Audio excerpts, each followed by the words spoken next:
El Evangelio y la deuda de la humanidad. En Romanos capítulo 1, en el verso 8 al verso 15, se nos escribe, se nos enseña que la humanidad tiene una deuda para con Dios. Es importante saber que esta deuda ha quedado pagada. Si tú eres creyente en Jesucristo, sabes que esta deuda ya está pagada. Y sería importante pensar en cómo vives a raíz de este conocimiento. ¿De qué forma estás viviendo tu fe? Pero si no conoces de Jesucristo, también es importante que sepas que tienes una deuda con Dios, que esta deuda fue pagada y que este pago puede ser aplicado a tu vida, para que entonces puedas recibir lo que se escribe en esta porción de la Escritura que Dios ha concedido a todos aquellos que creen en el Señor Jesucristo. Quiero hacer 4 anotaciones en este sentido. Dice el verso 8: primeramente, doy gracias a mi Dios mediante Jesucristo con respecto a todos vosotros, de que vuestra fe se divulga por todo el mundo. Pablo dice que la fe de esta iglesia era conocida en todo el imperio romano, en todo el mundo conocido. En aquellos tiempos, los cristianos fueron expulsados de Roma por el emperador Claudio, porque se les acusaba de ser rebeldes contra el imperio, porque seguían, creían y afirmaban que había otro rey. Claudio le llamaba Crestos, pero esta referencia es directamente al Señor Jesucristo. A esa era la forma en la que se reconocía la Iglesia de Roma en el mundo. Pero el día de hoy, la humanidad ha cambiado, pero no para bien. La humanidad tiene una deuda de fe con Dios. La humanidad ha expulsado, ha sacado a Dios de sus pensamientos, de su corazón, de su vida. De manera que el mundo en el que vivimos es un mundo lleno de violencia, lleno de injusticias. Es un mundo que, según el Salmo 2, ha intentado romper cualquier tipo de relación y de vínculo con Dios. Y esto ha dado como resultado que muchísimas personas vayan a una eternidad condenados y sin esperanza, sin Dios que pueda salvarlos. Entonces, podemos pensar en el apóstol Pablo, que tenía una deuda con Dios por la forma en la que había vivido cuando se encontró con Jesús y supo que su deuda había sido pagada por el Señor Jesucristo. En ese momento el apóstol Pablo cambió de ser un religioso a ser una persona que se alegraba de saber que hubiera tanta gente creyente en el Señor Jesucristo. El segundo punto nos habla de que el Evangelio es posible por el Señor Jesucristo, y el Evangelio hace posible que las personas puedan creer en el Señor Jesucristo. El verso 9 y el verso 10 tocan este punto y dice así: porque testigo me es Dios, a quien sirvo en mi espíritu en el Evangelio de su Hijo, de que sin cesar hago mención de vosotros siempre en mis oraciones, rogando que de alguna manera tenga al fin, por la voluntad de Dios, un próspero viaje para ir a vosotros.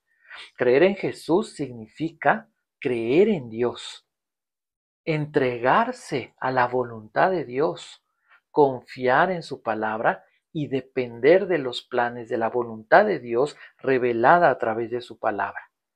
El apóstol Pablo había seguido una serie de mandamientos y de costumbres religiosas, pero no había experimentado la vida del Evangelio.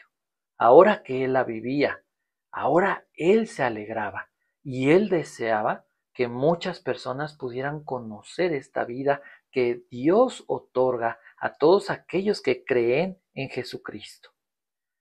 Como tercer punto, en el verso 11 y en el verso 12 encontramos que el Evangelio nos habla de un recurso, nos habla del Espíritu Santo, el don del Espíritu Santo. Y dice de esta manera: porque deseo veros para comunicaros Esta palabra significa transmitir un don espiritual.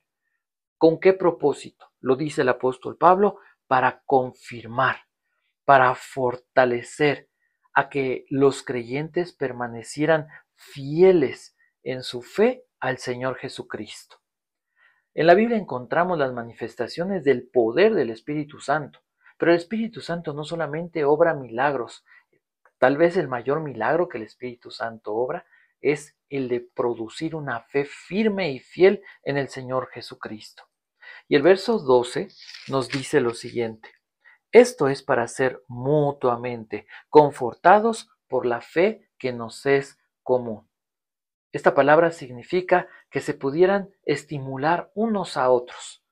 Todo creyente en Jesucristo necesita estimular a las personas creyentes a seguir y permanecer fieles en su fe al Señor Jesús, pero a los que no conocen es el instrumento de Dios para motivarlos a creer en el Señor Jesucristo como su Señor y Salvador. Y por último, el punto número 4, verso 13 al verso 15. El Evangelio tiene una meta: el pagar una deuda. Todo creyente en Jesucristo tiene una deuda con las demás personas, con los que no creen en Jesucristo, para explicarles que el Evangelio se trata de la persona del Señor Jesucristo y de la obra que Él hizo para salvar a las personas. Pero también el creyente en Jesucristo tiene una deuda con los demás creyentes, de motivarlos y de confortarlos, de consolar, de animar, de impulsar a que las personas busquen dar testimonio, tener una fe ferviente y un testimonio firme de su confianza en el Señor Jesucristo. Y dice lo siguiente: pero no quiero, hermanos, que ignoréis que muchas veces me he propuesto ir a vosotros, pero hasta ahora he sido estorbado, para tener también entre vosotros algún fruto como entre los demás gentiles. El apóstol Pablo quería, deseaba ganar almas. Dice el Salmo 126, irá andando y llorando el que lleva la preciosa semilla, mas volverá a venir con regocijo trayendo gavillas. El apóstol Pablo dice en el verso 14, a griegos y a no griegos, a sabios y a no sabios, soy deudor. ¿Cuál era la deuda que él tenía? Él veía a las personas como que él tuviera una deuda con cada persona. La deuda era hablarles de Jesucristo. La deuda era guiarlos a la fe en Jesucristo. La deuda era que ellos caminaran hambrientos de tener una relación con Dios. Y dice el verso 15, así que en cuanto a mí, pronto estoy a anunciaros el Evangelio también a vosotros que estáis en Roma. Pablo entonces se sentía como un deudor y deseaba, dice Proverbios 11:30, ganar almas, o el fruto del justo es árbol de vida, y el que gana almas es sabio. El Señor Jesucristo a sus discípulos les hizo una promesa. Les dijo, venid en pos de mí y yo os haré pescadores de hombres. Mateo capítulo 4, verso 19. Este pasaje nos recuerda que la Trinidad, la Santísima Trinidad, planeó y estableció este evangelio para que a través de él pudiera la humanidad ser redimida de todos sus pecados. Este pasaje nos enseña que el mundo está polarizado. Hay personas que creen en Jesucristo, pero hay personas como Claudio y como la mayoría de las personas hoy, que se rebelan contra el Señor Jesucristo, que no quieren a Dios en sus vidas, que no quieren el amor de Dios en sus vidas. Este pasaje nos enseña que como creyentes tenemos una deuda con las personas, hablarles del Evangelio. Y la iglesia es el instrumento que Cristo compró con su sangre para que podamos nosotros llevar el Evangelio a todas las personas con las que nos relacionamos. El apóstol Pablo dedicó su vida a predicar el Evangelio imitando al Señor Jesucristo.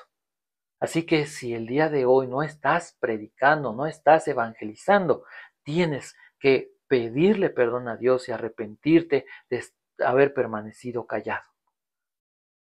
Dios nos hace una gran promesa. Él, Él desea usarnos a ti y a mí para que hagamos famoso el nombre de Jesucristo. Hace algunos años yo participé en el Ministerio de Gedeones Internacionales. Íbamos a las escuelas y regalábamos evangelios, Nuevos Testamentos, y mucha gente los aceptaba y a veces los jóvenes se acercaban y nos pedían. Pero al día de hoy las cosas han cambiado. Tú vas y le dices, mira, te obsequio, es una porción de la palabra de Dios, y la mayoría de las personas dicen, no, gracias, no me interesa.